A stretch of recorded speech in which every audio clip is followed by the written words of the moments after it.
Hello दोस्तों, आप सभी का स्वागत है मेरे यूट्यूब चैनल में। आज की कहानी है साइको आशिक भाग 30।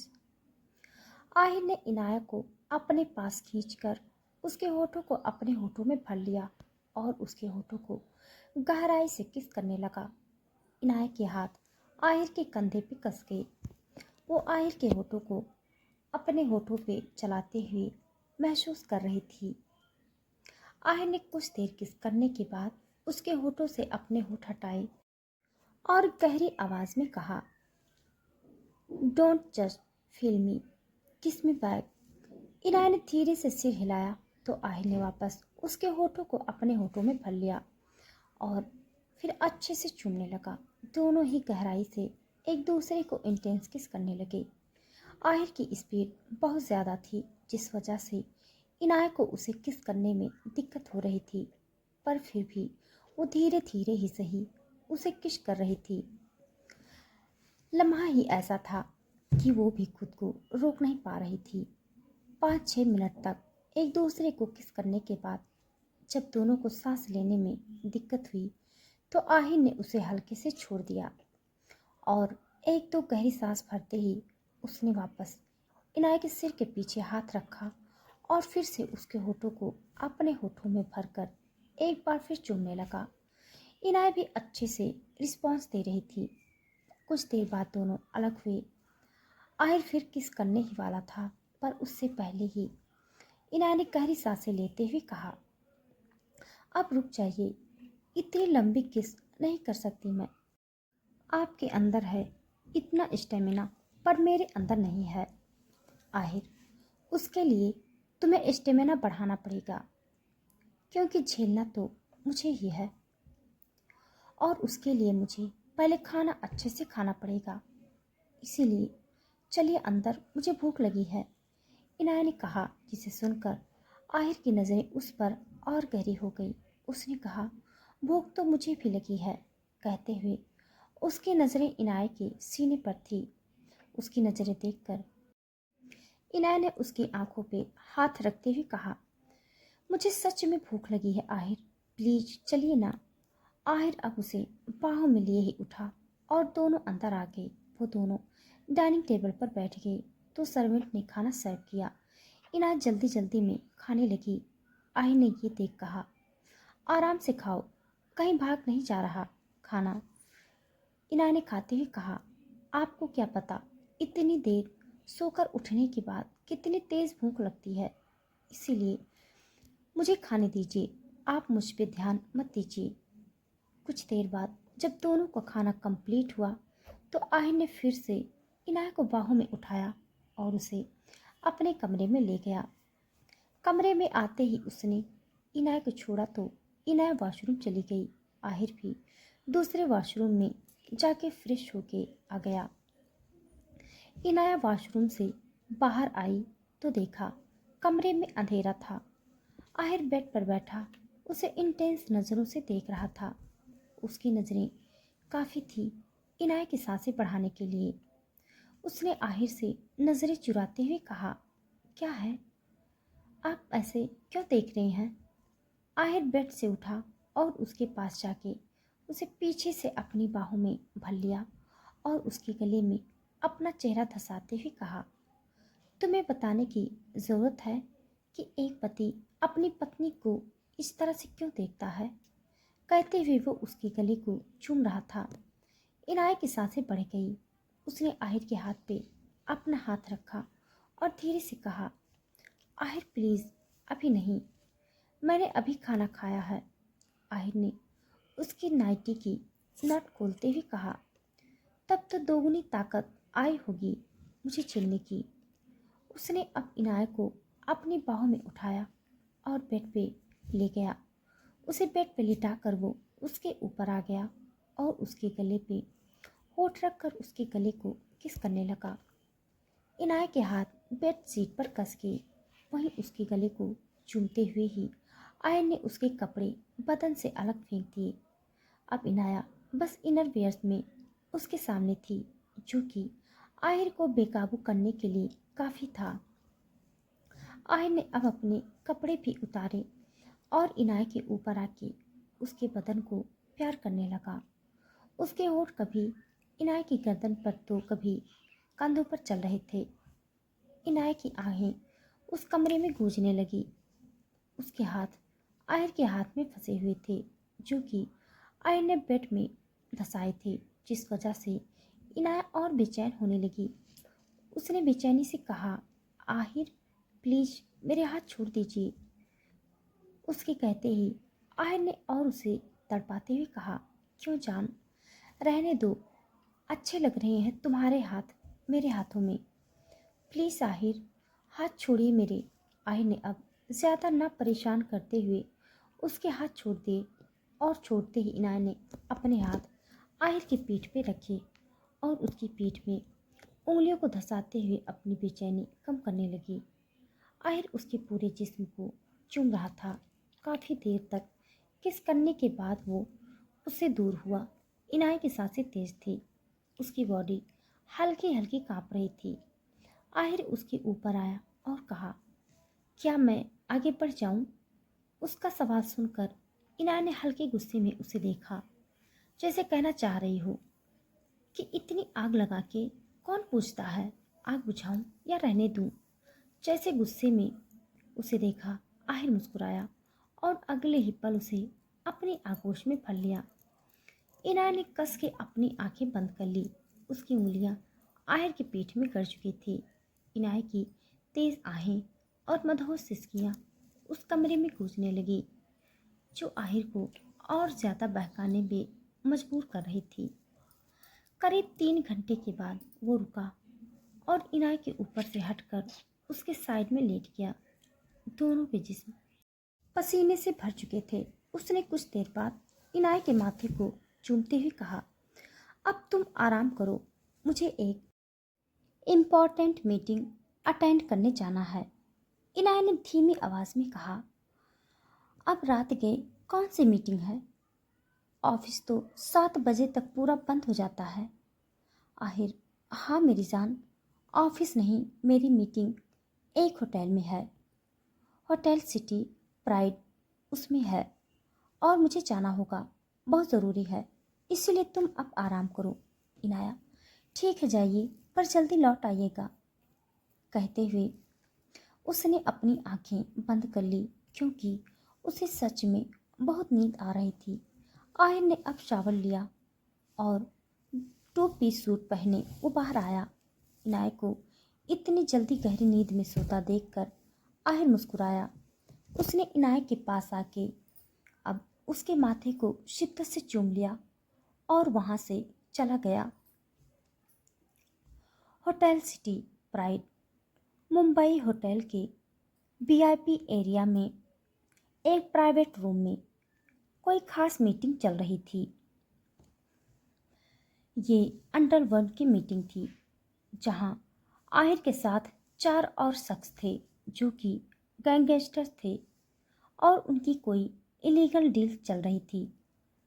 आहिर ने कुछ ड्रग सैंपल उन लोगों को दिखाते हुए कहा, इसने रशिया इटली में कहर मचाया हुआ है और अगर रेस्ट ऑफ द वर्ल्ड में भी इसको बेचा जाए तो सोच सकते हो कितना पैसा आ सकता है। उन आदमियों ने एक दूसरे की तरफ देखा और उन पैकेट को सूंघते हुए कहा, हाँ माल तो सही है, इसकी तो मुँह मांगी कीमत देने को तैयार हैं हम। आयर के होठों पे तिरछी स्माइल आ गई। उसने कहा, ज़्यादा नहीं, बस 500 करोड़। ये सुनते ही उन आदमियों की हवाइयाँ उड़ गई। उन्होंने एक दूसरे से कुछ डिस्कस किया और कहा, ठीक है, हम तैयार हैं। कल इसके स्टॉक एशिया पहुंच जाएगा ना? कोई गड़बड़ तो नहीं होगी? आहिर, कोई गड़बड़ नहीं होगी, लेकिन पहले मेरे पैसे और उसके बाद स्टॉक। उस आदमी ने गुस्से भरी सांस ली और कहा, पैसे पहुंच जाएंगे, पर स्टॉक मिलेगा ना? वरना पैसे लेके फरार न हो जाओ। उनके कहने की देर थी कि आहिर ने अपनी गन उसके मुंह में रख दी। ये होते ही बाकी के 3 पार्टनर्स बेहद डर गए। उन्होंने आहिर की क्रूएल्टी के बारे में सुना था, इसीलिए उन्हें अब डर लग रहा था। खैर, आहिर ने उस एक गैंगस्टर के मुंह में बंदूक रखते हुए डार्क एक्सप्रेशन के साथ कहा, आहिर शेखावत हवा में डील नहीं करता, और अब तुम लोगों के साथ तो डील होगी ही नहीं। वैसे भी बहुत से गैंगर्स मरे जा रहे हैं। इसे लेने के लिए मैं माफिया किंग यूं ही नहीं बना, बहुत खून बहाया है मैंने। और तुम सबकी इतनी हिम्मत कि मेरे सामने इस लहजे में बात करो। कहते हुए उसने उस आदमी के मुंह में ही फायरिंग की। उसके चेहरे के चीथड़े उड़ गए। उसकी लाश अब जमीन पे गिरी थी। आहिर ने बाकियों की तरफ देखा तो उन लोगों ने गिड़गिड़ाते हुए कहा, हमें माफ कर दीजिए किंग, हमसे गलती हो गई, प्लीज हमें जाने दीजिए। हम उनकी बात अभी पूरी नहीं हुई थी कि वहां फिर फायरिंग हुई और उन चारों की लाशें अब वहां बिछ गई थी। आहिर ने अपने गार्ड्स को देखते हुए कहा, इन सभी की लाश को ठिकाने लगाओ। वो अब वहां से अपने घर के लिए निकल गया। मेंशन में आके वो अपने कमरे में नहीं गया, बल्कि दूसरे कमरे में जाके पहले खुद को साफ किया। उसके कमरे में इनाया होगी, जो आहिर को इस हाल में देख न जाने क्या सोचती। वो अब खुद को साफ करके अपने कमरे में आया तो देखा इनाया आराम से सो रही है। ये देखकर उसने राहत की सांस ली। वो अब चेंज करने चला गया और चेंज करने के बाद बेड पे आके लेट गया। लेटते ही उसने इनाया को अपनी बाहों में भर लिया और अपनी आंखें बंद कर ली। अगला दिन एक छोटे घर में सुबह का वक्त था। एक औरत तुलसी को पानी दे रही थी। तभी एक लड़की गेट खोलकर अंदर आई। उस लड़की को देखते ही उस औरत के चेहरे पे गुस्सा छलकने लगा।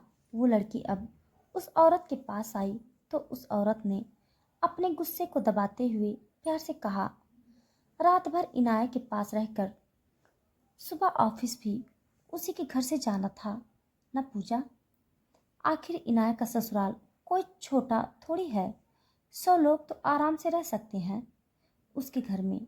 वो लड़की जो कि पूजा ही थी, उसने धीरे से कहा, माँ उसके यहाँ से ऑफिस कैसे जाती, मेरा सामान तो यहाँ है ना। उसकी माँ योगिता जी ने कहा, ठीक है अंदर आओ अब। वो दोनों साथ में अंदर आ गई।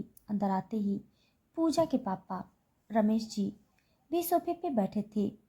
पूजा को देखते ही वो उठे और उसके पास आते ही कहा, कल रात कहाँ थी। पूजा उनकी आंखों में गुस्सा देख सकती थी। उसने डरते हुए कहा, वो पापा मैं इनाया के घर थी। रमेश जी ने फिर पूछा, इनाया अपने घर में है और तुम कब मिली उससे। पूजा के चेहरे पे हेजिटेशन दिखाई दे रही थी। उसने घबराई आवाज में कहा, इनाया मेरी बेस्ट फ्रेंड है ना पापा, तो वो हम दोनों हमेशा मिलते ही रहते हैं और मैंने उस बारे में माँ को बताया था। माँ आपने पापा को नहीं बताया। योगिता जी ने व्यंग से उसे देखते हुए टेबल से अपना फ़ोन उठाते हुए कहा, तुम दोनों रोज मिलते हो क्या। रुको 1 मिनट। कहते हुए उन्होंने अब अपने फ़ोन में एक कॉल रिकॉर्डिंग ऑन की। ये आज सुबह की ही कॉल रिकॉर्डिंग थी, जो कि इनाया से बात करते हुए उन्होंने रिकॉर्ड की थी, जिसमें उन्होंने इनाया को कॉल करके कहा, कैसी हो बेटा, कब से घर नहीं आई हो। पूजा भी कह रही थी तुमसे मिलने का। इनाया, हाँ आंटी, शादी के बाद टाइम ही नहीं मिला। और पूजा को कह दीजिए कि एक बार मुझसे मिलने आए। शादी के बाद से हम दोनों एक बार भी नहीं मिले। मेरा दिल कह रहा है उससे मिलने का। योग्यता जी, शादी के बाद एक बार भी नहीं मिले। इनाया, हाँ ना, तभी तो उसकी बहुत याद आ रही है कहाँ, वो अभी घर पे है क्या या ऑफिस गई। बात कराइए ना मेरी उससे। योगिता जी, नहीं, वो अपने कमरे में आराम कर रही है, जब उठेगी तब मैं कह दूंगी तुम्हें कॉल करने को। अच्छा अब मैं रखती हूँ, बाय। योगिता जी ने रिकॉर्डिंग बंद की और फ़ोन टेबल पे रखा, पर वो रिकॉर्डिंग सुन पूजा के पैरों तले जमीन खिसक गई। योग्यता जी उसकी सौतेली माँ थी और हमेशा उसे रमेश जी की नज़रों में गिराने का सोचती थी, पर कभी अपने इरादों में कामयाब नहीं हुई। पर आज उसकी एक गलती की वजह से वो ऐसा कुछ करेंगी ये उसने सोचा भी नहीं था। वो इसी सोच में थी कि रमेश जी की गुस्से भरी आवाज़ गूंज उठी, जब इनाया तुमसे शादी के बाद एक बार भी नहीं मिली तो फिर किस इनाया के घर तुम रात गुजार के आ रही हो। पूजा कांप उठी। उसके मुंह से शब्द नहीं निकल रहे थे। रमेश जी ने फिर कहा, अब मुंह सिल गया क्या तुम्हारा?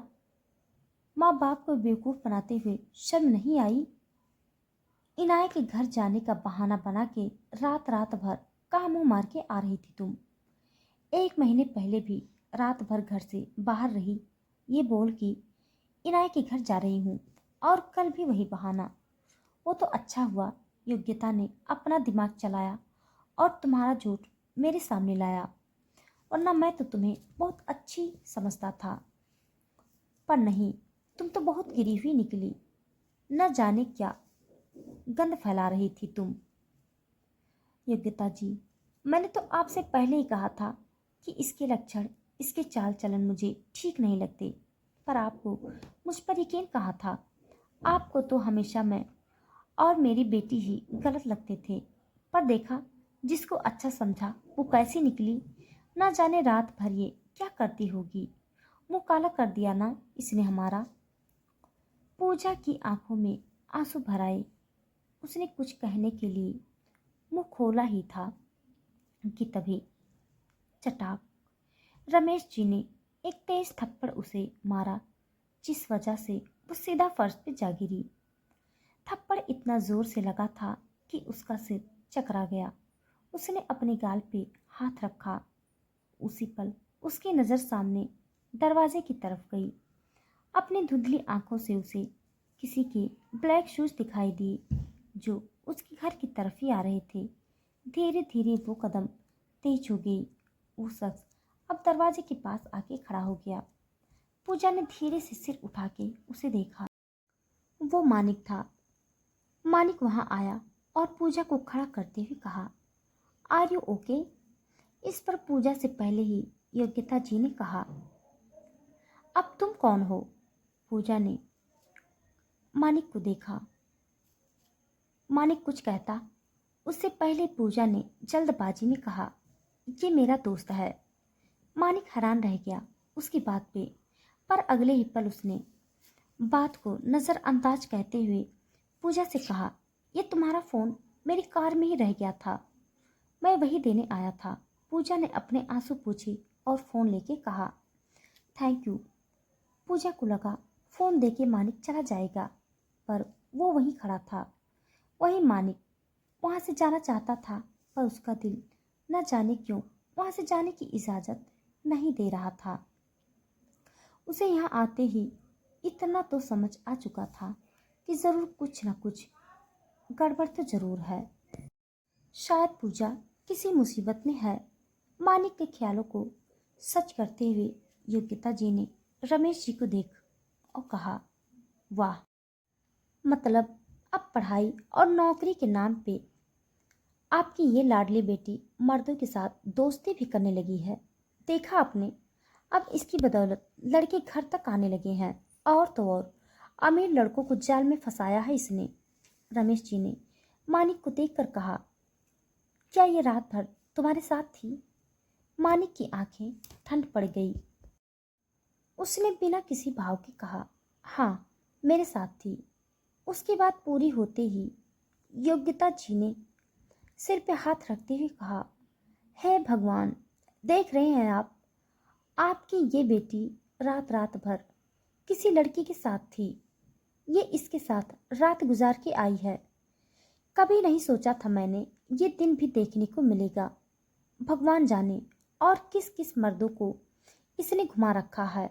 न जाने कब से इसके चक्कर चल रहे होंगे। अभी अभी हमें पता चल रहा है, पर पीठ पीछे ये क्या गुल खिला रही होगी। भगवान जाने।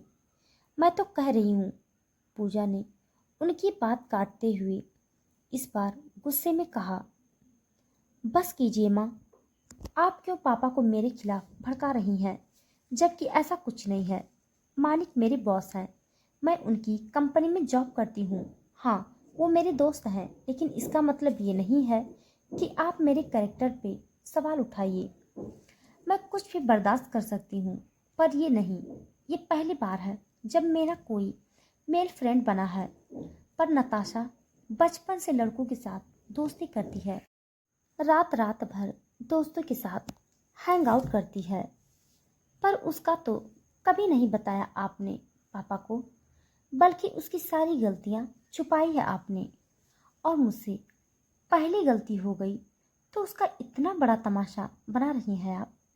योग्यता जी, अरे अरे, खुद का आंचल गंदा है तो क्या मेरी बेटी पे भी इल्जाम लगाओगी?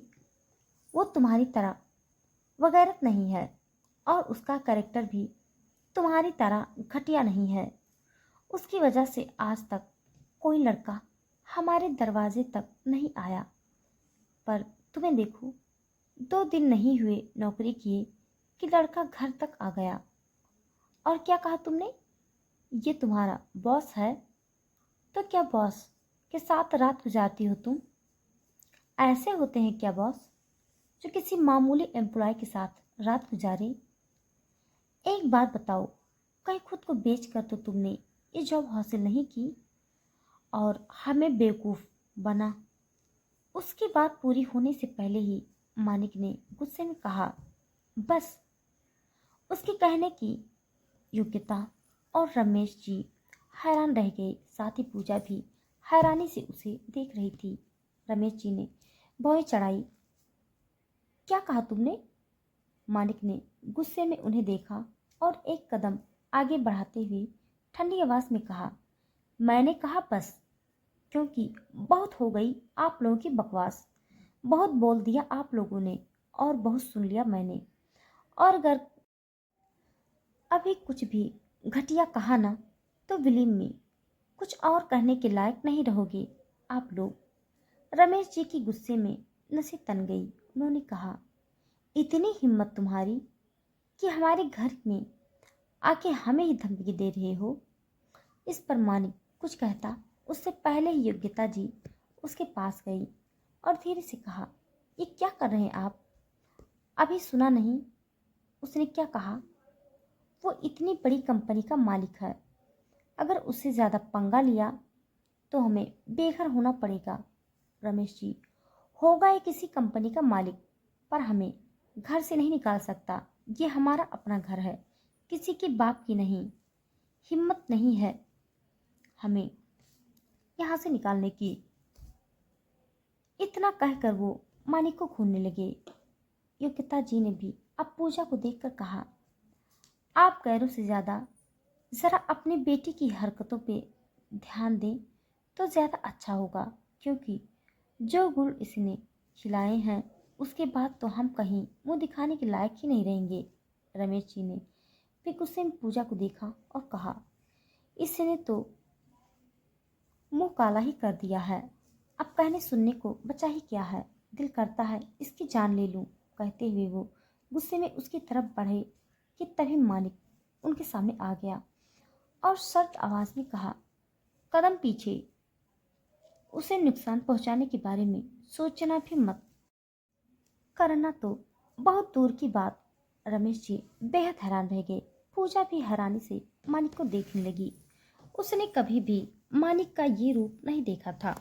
उसे जरा से भी अंदाजा नहीं था कि मानिक उसके लिए स्टैंड लेगा। मानिक की बातों ने उसे हैरान करके रख दिया था।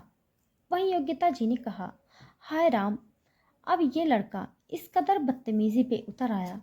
मानिक ने सब नजरों से उन्हें देखा तो वो खामोशी हो गई। मानिक ने कहा, बदतमीजी क्या होती है पता है आपको? बेटी को थप्पड़ मारना, उस पर तरह तरह के झूठे इल्ज़ाम लगाना। रमेश जी ने अब तेज आवाज में कहा, अरे पर तुम होते कौन हो मुझे रोकने वाले? मेरी बेटी है, मैं जो चाहूँ जान लूँ या कुछ भी करूँ। मैंने पैदा किया है उसे, इसीलिए उसे ख़त्म करने का हक भी मुझे है। उनकी बातें सुनकर पूजा तो हैरान ही थी, पर मानिक भी बेहद हैरान रह गया। उसने भी पहली बार ही ऐसे माँ बाप देखे थे जो अपने ही बच्चे की जान लेने के बारे में सोच रहे हैं। उसे समझ नहीं आ रहा था कि क्या सच में बचपन से पूजा इतने टॉक्सिक माहौल में रही है। अब उसके आगे वो सारे सीन चलने लगे जब जब उसने पूजा को गलत समझा। पर चलो, वो तो पराया था, पर यहाँ उसके अपने पापा ऐसी बातें कर रहे हैं, ये उसकी समझ से परे थी। उसने हैरत से कहा, आप ऐसे कैसे बाप हैं जो अपनी ही औलाद का मारने की बात कर रहा है? पैदा किया है तो ख़त्म करने का भी हक मिल गया आपको। आप होते कौन हैं किसी की ज़िंदगी छीनने वाले? रमेश जी ने अब पूजा को देखते हुए कहा, पूजा समझाओ इसे, कुछ ज़्यादा ही हो रहा है। अब इसका ज़्यादा मेरा नहीं आपका तो रहा। मानिक मानिक ने कुछ कहना चाहा, पर पूजा अब उसके सामने आई और उसे रोकते हुए कहा, मानिक प्लीज आप जाइए यहाँ से, ये मेरा मैटर है, मैं देख लूँगी। आप प्लीज बीच में मत आइए। वैसे भी आप सिर्फ मेरे दोस्त हैं। दोस्त? मालिक ने उसकी बात काटते हुए कहा और उसे बाजुओं से पकड़ अपने करीब करते हुए अब मालिक ने इंटेंस आवाज में कहा, सिर्फ दोस्त हूं मैं तुम्हारा। रियली? सच क्यों नहीं बताती इन्हें कि कितना प्यार करती हूँ मुझसे? या सिर्फ तुम्हारा सच्चा प्यार अकेले में ही दिखता है? बाकी दुनिया के सामने मैं सिर्फ एक दोस्त हो गया। उसकी बात सुनकर पूजा ने नम आंखों से उसे देखा। उसने कुछ कहना चाहा, पर उससे पहले ही योग्यता जी बोली, देखा, मैंने जो सोचा था वही निकला। ये कोई दोस्त नहीं है इसका, बल्कि इसका और पूजा का नाजायज रिश्ता है। और क्या पता इन दोनों के बीच चीज़ें बहुत आगे बढ़ गई हो। वैसे भी इसने कहा तो सही कि रात भर ये इसके साथ ही थी। भगवान जाने रात में क्या किया होगा। लड़की निकल गई अब हाथ से। मानिक की मुट्ठी कसने लगी थी। उसके गुस्से की हद पार हो चुकी थी। वो अब उनकी तरफ बढ़ने लगा तो पूजा ने फिर उसे रोकते हुए कहा, मानिक प्लीज रुक जाइए, मैं देख लूंगी मेरा मैटर, आप जाइए यहाँ से। मानिक ने तंज से कहा, देख रहा हूँ मैं कब से तुम कैसे अपना मैटर देख रही हो, इसलिए मुझे मत समझाओ और हटो रास्ते से। इन्हें तो आज मैं बताकर रहूँगा इज्जत क्या होती है। तो दोस्तों, आज के लिए बस इतना। इसके आगे का भाग जानने के लिए आप सब मेरे साथ बने रहिए। मेरी कहानी आप सबको कैसी लग रही है कमेंट बॉक्स में ज़रूर बताइएगा। तब तक के लिए धन्यवाद।